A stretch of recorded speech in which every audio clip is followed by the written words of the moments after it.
안녕하세요. 여러분의 이야기를 배달해드리는 남의 집 이야기입니다. 개인주의와 솔직함이 미덕인 시대라지만 선을 넘는 무례함은 이야기가 다르죠. 요즘 애들은 다 그래요 라는 말로 모든 이기적인 행동을 정당화하려 했던 예비사위. 참다 못한 장모님이 결혼 직전 내린 단호한 결단, 금지옥엽 키운 딸이 하녀처럼 무시당하는 꼴을 볼 수 없었던 어머니는 딸과 함께 역대급 미러링 작전에 돌입합니다. 무례함이 쿨한 건 줄 알았던 예비 사위가 제 발로 도망가게 만든 소름 돋는 참교육. 오늘의 사연 시원하게 시작합니다. 안녕하세요. 저는 30살 딸을 둔 50대 후반 엄마입니다. 저와 남편은 젊은 시절부터 맞벌이를 하며 정말 치열하게 살아왔습니다. 남들 쉴 때 쉬지 못하고 남들 놀 때 한 푼이라도 더 벌어 우리 외동딸 지연이만큼은 부족함 없이 키우고 싶었거든요. 하나뿐인 자식이라 금지옥엽으로 키우면서도 결코 버릇없는 아이로 자라지 않게 하려고 인성교육만큼은 엄격하게 시켰습니다. 지연이는 어릴 때부터 부모의 바쁜 일상을 보며 자라서 그런지 투정 한 번 부리지 않는 속 깊은 아이였습니다. 초등학교 시절엔 혼자 학원 버스를 타고 다니면서도 엄마 바쁘니까 내가 알아서 할게 라며 오히려 저를 다독였고, 중고등학교 때는 정요 상위권을 놓치지 않으면서도 친구들 사이에서 평판이 좋을 만큼 성격이 원만했습니다. 대학도 소위 말하는 상위권 대학에 척척 붙어주었고, 졸업 후엔 대기업에 입사해 제 앞가림 확실히 하는 당찬 사회인으로 성장했습니다. 성격은 또 얼마나 다정하고 유한지 모릅니다. 길가에 핀 작은 꽃 하나도 그냥 지나치지 못하고 주변 사람들의 슬픔을 제 일처럼 공감해주는 아이였습니다. 회사에서도 선후배 할 것 없이 지연 씨 같은 사람 없다는 소리를 들을 정도로 배려심이 깊었죠. 저희 부부에게 지연이는 단순한 딸이 아니라 지난 30년 세월의 고단함을 잊게 해주는 훈장이자 삶의 의미 그 자체였습니다. 그런 우리 보배 같은 딸이 어느 날 수줍게 웃으며 결혼하고 싶은 사람이 생겼다고 말하더군요. 2년 정도 진지하게 만난 사람이라며 정식으로 인사를 시키고 싶다길래 저와 남편은 설레는 마음으로 손님 맞을 준비를 시작했습니다. 내 귀한 딸이 선택한 사람이라면 분명 지연이만큼이나 바르고 따뜻한 사람일 거라 믿어 의심치 않았습니다. 그런데 인사 오기로 한 전날 저녁, 지연이가 제 방으로 슬그머니 들어와 제 손을 꼭 잡으며 조심스럽게 밑밥을 깔더라고요. 엄마, 내일 올 영민 씨 말이야. 사실 요즘 애들답게 성격이 엄청 솔직한 편이야. 그래서 가끔 어른들이 보기에 조금 무례하게 들릴 수도 있거든? 근데 그게 절대 나쁜 의도가 있는 게 아니라 거짓말 못하고 자기 주관이 뚜렷해서 그런 거야. 내가 정말 많이 좋아하고 존경하는 사람이니까 엄마가 조금만 넓은 마음으로 예쁘게 봐줬으면 좋겠어. 응? 딸아이가 저렇게까지 신신당부를 하니 저도 그래, 요즘 젊은 사람들 다 당당하고 솔직한 게 매력이지. 걱정 마라 하며 웃어 넘겼습니다. 하지만 그 걱정이 경악으로 바뀌는 데는 인사 당일 단 1시간도 걸리지 않았습니다. 약속 당일 영민 군은 첫 인사임에도 불구하고 무릎이 툭 튀어나온 후드티에 캡 모자를 삐딱하게 쓰고 나타났습니다. 빈손으로 온 건 둘째치고 거실에 들어서자마자 어른들이 서서 맞이하는데도 인사 한마디 없이 소파 중앙에 털썩 앉더군요. 그러더니 바로 주머니에서 스마트폰을 꺼내 게임을 시작했습니다. 인사하러 온 자리에서 말로만 듣던 스마트폰 중독자의 모습에 저와 남편은 이미 1차 충격을 받았습니다. 지연이가 옆에서 민망한 듯 영민 씨 인사 먼저 드려야지 라고 속삭였지만 그는 화면에서 눈도 떼지 않은 채 들으라는 듯 짜증을 냈습니다. 아, 잠깐만. 이거 지금 팀전이라 내가 빠지면 민폐라고. 지연아, 센스 없게 왜 이래. 아, 안녕하세요. 장인어른, 장모님. 저 이것만 마저 하고 대화할게요. 지연아, 나 목마른데 탄산수 없어. 톡 쏘는 걸로 시원하게 한 병 가져다 줘. 부모님 앞에서 쩔쩔매는 지연이를 수아 부리듯 하는 모습에 2차로 피가 거꾸로 솟았습니다. 당장이라도 그 녀석의 덜미를 잡아 현관 밖으로 내동댕이 치고 싶었지만 옆에서 안절부절 못하며 제 눈치만 살피는 딸아이의 간절한 눈빛을 보니 차마 그럴 수가 없더군요. 지연이가 저렇게까지 좋아하는 사람이니 그래도 대화라도 좀 더 나눠보며 어떻게든 좋은 구석을 찾아보려고 꾹 참았습니다. 잠시 후 제가 지연이와 함께 부엌에서 정성껏 준비한 과일을 내왔습니다. 비싼 돈 들여 백화점에서 산 최고급 샤인머스켓과 애플망고였죠. 그런데 영민군은 고맙다는 인사는커녕 포크로 망고를 푹 찍어 한 입 먹더니 인상을 팍 쓰며 뱉듯이 말했습니다. 어머니, 요즘 과일값 비싸다더니 이건 좀 맛이 없네요. 겉만 번지르르 하지 당도가 하나도 없는데요. 제가 저번에 오마카세에서 먹은 망고는 입에서 녹던데 이건 좀 질기기도 하고, 다음엔 마트 말고 산지 직송이나 당도 힐크스브릭스 이상 선별된 프리미엄 라인으로 사서 드세요. 제 입맛이 유독 예민하고 까다로워서 이런 저가형은 잘 못 먹겠네요. 아, 지연아, 너 이거 먹지 마. 다이어트 한다며? 혈당 스파이크 오니까 이건 내가 다 먹을게. 칭찬은커녕 제 살림까지 가르치려 드는 그 오만함에 기가 찼습니다. 저는 이 대목에서 정말 뒷목을 잡았습니다. 여러분, 이게 정말 요즘 애들의 솔직함인가요? 처음 뵙는 어른들 앞에서 후드티를 입고 게임을 하는 것도 모자라 정성껏 내놓은 과일을 맛없다, 저가형이다라고 평가질하는 건 솔직함이 아니라 기본 교육의 부재입니다. 특히 제 입맛이 고급이라 이런 건 못 먹겠다는 발언, 정말 무례함의 극치네요. 사연자님이 딸을 봐서 얼마나 참으셨을지 생각하니 가슴이 다 답답해집니다. 저희 남편이 인내심을 발휘해 어색한 분위기를 풀어보려 영민군은 앞으로 직장 생활이나 경제 계획은 어떻게 세우고 있나 라고 묻자 그는 핸드폰을 탁자 위에 던지듯 내려놓으며 코웃음을 쳤습니다. 아버님, 요즘 시대에 무슨 원대한 계획이에요. 그냥 하루하루 갓생 살면서 즐겁게 사는 거죠.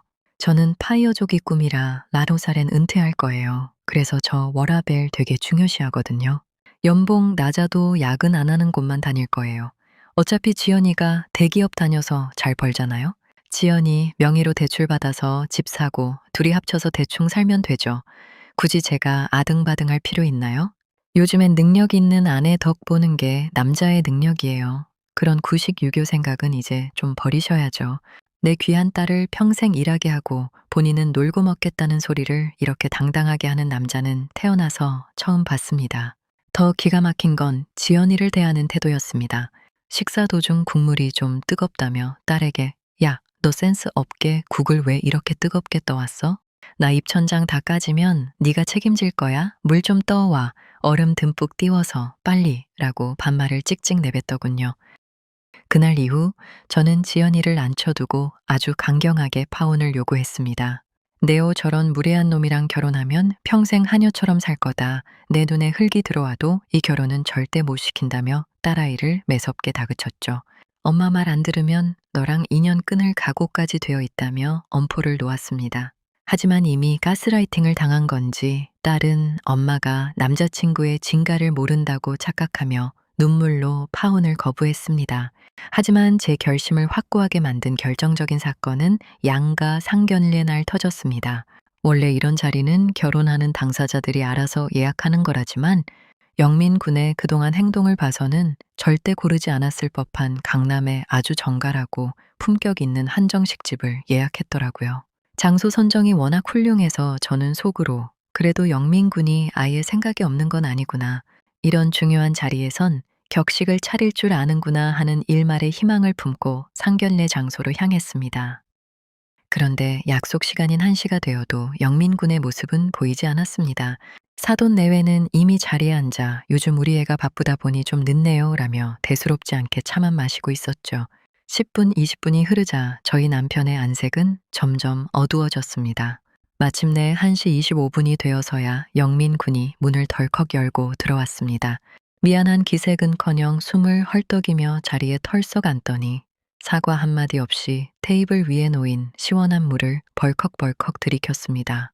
지연이가 당황해서 영민 씨, 왜 이렇게 늦었어? 부모님들 기다리시잖아 라고 말하자 그는 오히려 인상을 쓰며 쏘아붙였습니다. 아, 오는 길에 한정판 스니커즈 추첨이 있어서 그거 확인하느라 좀 늦었어.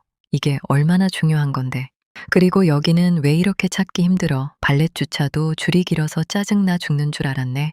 아, 안녕하세요. 늦었네요. 근데 여기 메뉴가 뭐예요? 딱 보니까 가성비 별로인 것 같은데.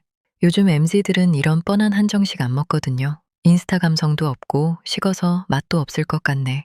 상견례 자리를 딸아이 혼자 고민해서 고르고 정성껏 자리를 마련한 것도 모자라 30분이나 늦게 온 주제에 앉자마자 고맙다는 말 한마디 없이 음식 타령부터 늘어놓는 그 뻔뻔함에 저는 정말 기가 차서 헛웃음이 나왔습니다.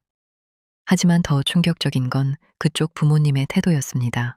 아들의 무례함을 꾸짖기는커녕 제 예비 사도는 흐뭇한 미소를 지으며 아들의 등을 두드려주고는 제 남편의 눈을 똑바로 쳐다보고 말하더군요. 헤어허, 그래서 럭키 들어오는 잘 뽑았어? 우리 아들, 사돈, 우리 아들이 좀 솔직하죠? 요즘 애들은 이렇게 가식이 없어요. 우리 영민이가 워낙 T 성향이라 솔직하게 말해서 그렇지 속은 참 따뜻한 아이입니다. 어른들 눈치 보느라 입 꾹 닫고 있는 답답한 애들보다 훨씬 낫지 않나요? 그 말에 영민군은 당연하다는 듯이 고개를 까딱이며 핸드폰 화면을 보여주더군요. 잘 뽑았어. 아, 장인어른, 장모님. 미리 말씀드리는데 앞으로는 이렇게 양가 다 모이는 일은 거의 없을 거예요. 아무래도 효도는 셀프 아니겠어요? 각자 알아서 각자 집에 효도하는 게 요즘 국룰이고 서로에게 좋을 것 같네요. 사위는 백년손님, 아니 만년손님이라는 말이 있잖아요. 저는 결혼하고 나서도 척에서는 손님 대접을 받고 싶거든요. 괜히 귀찮게 저희 집 오라가라 하지 마시고 명절에 음식하라고 부르지도 마세요. 전 그냥 쿨하게 각자 살고 싶네요. 장내에는 정말 찬물을 끼얹은 듯한 정적이 흘렀습니다. 저희 남편은 젓가락을 쥔 손을 부르르 떨고 있었고 지연이는 사색이 되어 제 눈치만 살피고 있었습니다. 하지만 사돈댁은 우리 아들이 참 합리적이죠 라며 오히려 저희에게 동의를 구하는 눈빛을 보내더군요. 그쪽 부모는 아들의 아나무인 격인 무례함을 며느리를 위한 배려이자 합리적 사고로 둔갑시켜 포장하고 있었습니다. 지연이는 그 말을 듣고 정말로 자기가 사랑받고 있다고 착각하는지 수줍게 웃으며 고개를 끄덕이더군요. 그 기괴한 광경을 지켜보며 저는 결심했습니다. 이 가족은 단체로 제 딸의 인생을 갉아먹을 악마들이라고요. 그때 영민 군이 제 딸의 접시에 놓인 전복을 쏙 뺏어 먹으며 야, 너 다이어트 한다며? 이건 내가 먹을게. 아, 그리고 장모님, 저희 신혼집 대출 이자가 세서 그런데 매달 한 100만 원씩만 지원해 주세요. 지연이 기 살려주는 셈치고 금융치료 좀 시원하게 해주세요. 라고 말하는 순간 제 이성이 끊어졌습니다. 저는 그 자리에서 숟가락을 탁 내려놓으며 차갑게 말했습니다. 이 결혼 절대 안 된다. 내 귀한 딸, 이런 몰상식한 집안에 시집 보낼 생각 눈꼽만큼도 없으니 꿈도 꾸지 마라. 지연아, 일어나. 당장 나가자. 저는 사색이 된 지연이의 팔을 잡아 끌고 그대로 상견례 자리를 박차고 나왔습니다. 계산요? 당연히 안 했습니다. 딸아이가 예약한 자리였지만 저런 무례한 인간들에게 밥 한 끼 대접할 가치조차 느끼지 못했거든요. 아니나 다를까 식당을 나오자마자 지연이의 핸드폰에 불이 나기 시작했습니다. 그놈에게서 온 전화와 문자들. 그런데 그 내용은 사과가 아니었습니다. 야, 너 미쳤어? 상견례 자리에서 부모님 두고 그냥 나가는 게 예의냐? 너네 집안 수준 진짜 저질이다. 이 비싼 밥값 내가 다 독박 썼잖아. 당장 입금해. 이 거지 같은 집구석아. 너희 엄마 완전 꼰대인 거 알고는 있었는데 이 정도일 줄은 몰랐다. 네가 중간에서 사과 제대로 안 하면 나 이 결혼 다시 생각해. 아니, 네가 빌어도 안 해줘. 입에 담지도 못할 저속한 폭언과 비아냥이 섞인 문자들을 옆에서 같이 확인하며 저는 확신했습니다.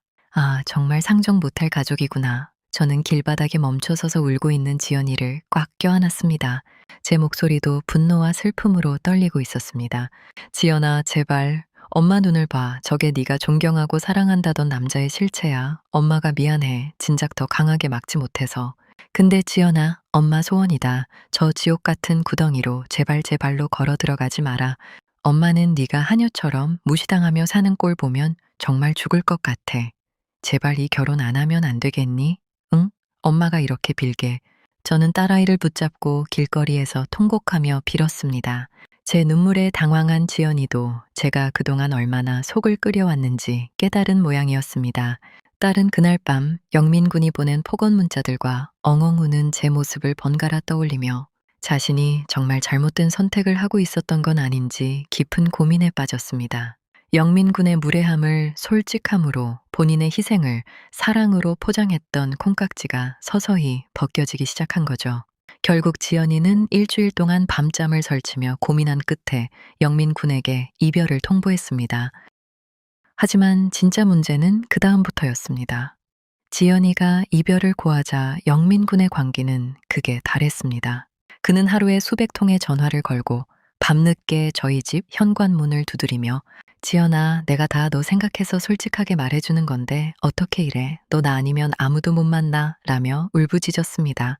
전형적인 스토킹 행위였죠. 집 앞까지 찾아와 울며 불며 행패를 부리는 통에 지연이는 공포에 떨었고 저는 이대로는 안 되겠다 싶어 딸과 머리를 맞댔습니다. 지연아, 저런 놈들은 그냥 밀어낸다고 떨어지는 게 아냐. 자기가 손해 본다는 생각이 들어야 제 발로 도망가거든. 우리 안전이별 전략을 짜보자. 저희의 작전은 이랬습니다. 지연이가 다시 전화를 걸어 영민 씨, 엄마랑 싸우고 생각해 봤는데 역시 영민 씨 말이 다 맞더라. 나도 이제 영민 씨처럼 솔직하고 쿨하게 살아보려고 해. 우리 다시 잘해보자 라고 거짓 화해를 했습니다. 영민 군은 거봐, 너도 결국 내 진심을 알게 된 거지? 라며 의기양양하게 돌아왔습니다. 그날부터 지연이의 MZ식 미러링 참교육이 시작되었습니다. 지연이는 영민군의 부모님, 즉 제 예비 사돈댁에 전화를 걸어 밤 11시에 대뜸 물었습니다. 어머니, 저 출출한데 지금 그쪽 집 가서 야식 좀 먹어도 돼요? 아, 그리고 저번에 주신 김치는 좀 짜더라고요.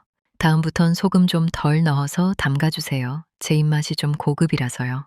사돈댁이 당황해서 어버버하면 지연이는 영민군이 했던 말을 그대로 돌려줬습니다. 어머니, 왜 이렇게 꼰대같이 구세요? 요즘은 다 이렇게 솔직하게 소통해요. 이게 쿨한 거잖아요. 며칠 뒤에는 영민군의 부모님이 거주하는 집에 인사도 없이 찾아가 소파에 대자로 뻗어 핸드폰 게임을 했습니다. 사돈이 과일을 깎아오자, 어머, 사과가 왜 이렇게 부석해요? 이거 마트에서 땡처리하는 거 사오신 거 아니에요? 제 정서에 안 맞으니까 당도 선별된 거로 다시 내오세요. 라며 영민군이 저희 집에서 했던 짓을 토시 하나 안 틀리고 재연했습니다. 사돈댁은 혈압이 올라 뒷목을 잡았고 영민군에게 너 쟤랑 결혼하면 우리 죽는 꼴 본다며 난리를 쳤죠. 결정타는 돈이었습니다. 지연이는 데이트 때마다 지갑을 아예 안 들고 나갔습니다. 영민 씨, 나 요즘 명품백 하나 사고 싶어서 돈 모으는 중이라 데이트 비용은 영민 씨가 다 내. 이게 진정한 사랑의 증표 아냐? 라며 영민군을 거덜내기 시작했습니다. 그리고 저는 미리 계획했던 상가 매입 미끼를 던졌습니다. 지연이가 영민군을 다급하게 불러내 심각한 표정으로 말했습니다. 영민 씨, 대박 소식 있어. 우리 엄마가 이번에 상가를 하나 더 매입해서 나 주기로 했거든. 근데 현금이 딱 1,000만 원이 부족하대. 어차피 우리 결혼하면 이거 다 우리 자산이잖아. 영민 씨가 1,000만 원만 좀 빌려줘봐. 아니, 빌려주는 게 아니라 투자라고 생각하고 그냥 줘. 금융치료 한 번 시원하게 해줄 거지. 영민군은 얼굴이 흑빛이 되어 1,000만 원? 나 지금 그럴 돈 없어. 라며 말을 흐렸습니다. 지연이는 멈추지 않고 며칠 강역으로 계속 몰아붙였습니다. 영민 씨, 상가 놓치게 생겼어. 영민 씨 부모님한테라도 말해서 가져와 봐. 우리 미래를 위한 거라는데 왜 그렇게 이기적이야? 나 사랑한다며? 사랑하면 그 정도는 해줘야지. 자꾸 돈 가지고 쪼잔하게 굴면 나 정말 실망할 것 같아. 내일 당장 입금해줘. 알았지? 자기가 뺏어 먹을 때는 좋았는데 정작 자기 주머니에서 돈 1,000만 원이 나갈 상황이 되고 심지어 예비 며느리라는 애가 자기 부모님께 무례하게 굴며 돈까지 요구하자 영민군은 극심한 공포를 느끼기 시작했습니다. 자기가 했던 짓을 그대로 당해보니 비로소 그게 얼마나 지옥인지 깨달은 거죠. 결국 일주일 뒤 영민군이 먼저 지연이에게 이별을 통보했습니다. 지연아, 우리 안 맞는 것 같아. 너 정말 너무 변했어. 어떻게 그렇게 무례하고 돈만 밝히는 여자가 됐니? 우리 부모님이 너 무서워서 잠도 못 주무신대. 우리 여기서 끝내자. 다시는 연락하지 마. 스토킹까지 하던 놈이 제 발로 도망가는 순간이었습니다. 지연이는 전화를 끊자마자 저를 껴안고 환호성을 질렀습니다. 엄마, 드디어 성공했어. 그놈 도망갔어. 와, 정말 역대급 작전입니다. 본인이 할 때는 쿨한 소통이었는데 똑같이 당해보니 비로소 그게 지옥이라는 걸 깨달은 모양이죠. 밤늦게 전화해서 야식 달라고 하고 시댁 소파에 누워 게임하는 지연 씨의 모습. 상상만 해도 10년 묵은 체증이 다 내려가는 것 같습니다. 특히 돈 1,000만 원 요구에 사색이 되어 도망가는 모습이라니 역시 저런 부류들은 본인 주머니 털릴 때가 가장 무서운 법인가 봅니다. 그놈은 끝까지 자기가 피해자인 척하며 주변에 지연이가 돈에 미쳐서 우리 집안을 풍비박산 내려고 했다고 헛소문을 퍼뜨렸지만 지연이의 친구들은 이미 그의 무례한 행동을 옆에서 지켜보며 그가 정상이 아니라는 걸 다 알고 있었습니다. 그놈이 헛소문을 퍼뜨려도 친구들은 콧방귀를 뀌며 철저히 무시했죠. 오히려 지연이에게 달려와 지연아 너 이제야 드디어 정신 차렸냐? 그 인간이랑 헤어진 게 내 인생 최대의 업적이다 라며 마치 자기 일처럼 기뻐하며 파티까지 열어주었습니다. 지금요? 제 딸은 드디어 그 숨막히는 가스라이팅에서 벗어나 다시 예전의 밝고 당당한 모습을 되찾았습니다. 저도 이제 엄마라는 이름 뒤에 숨지 않고 제 삶을 더 소중히 여기며 살고 있고요. 상가 매입요. 그건 제 딸의 새로운 시작을 위해 제가 진짜로 준비한 선물입니다. 물론 그놈에게 줄 몫은 단 1원도 없었지만요. 무례함을 솔직함으로 포장해 타인의 인생을 갉아먹던 예비 사위, 그리고 그 구덩이에서 딸을 건져 올린 어머니의 위대한 결단. 여러분은 오늘 사연 어떻게 보셨나요? 저는 사연자님이 마지막에 하신 말씀이 깊이 와닿습니다. 내가 나를 귀하게 여겨야 남들도 나를 존중한다는 사실 말이죠. 자식의 행복을 위해 기꺼이 악역을 자처하고 결국 딸에게 진짜 평화를 선물한 사연자님께 존경의 박수를 보냅니다. 오늘 영상이 시원하셨다면 구독과 좋아요 부탁드리고요. 무례한 예비 사위. 여러분이라면 어떻게 대처하셨을까요? 댓글로 여러분의 소중한 의견을 남겨주세요. 저는 다음에 더 강력한 사이다 이야기로 돌아오겠습니다. 여러분, 오늘도 자신을 가장 소중히 여기는 당당한 하루 보내세요. 시청해 주셔서 감사합니다.